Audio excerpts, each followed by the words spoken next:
So how can you use the footprint charts to determine exactly where price is going to reverse? So the first and most important thing is you're looking for a 15-minute fair value gap.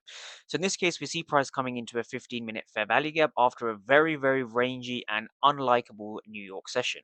So now when we come into this over here, what you can see just by before even looking at the numbers, you can see two very, very large red rectangles. So what this tells us is that the bid is a lot greater than the ask. So when we dive into these numbers, we can see the following: 263 for 4, and we see 362 for 4.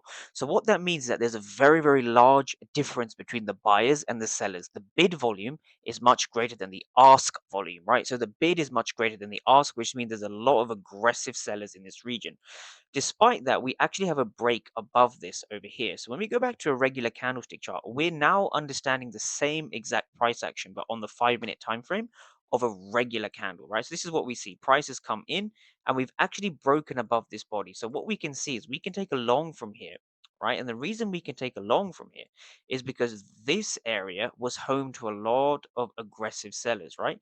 This area had a lot of aggressive sellers. And so because of that, longs become much greater probability in the markets, right? So it's very important to read order flow with regular candlestick trading.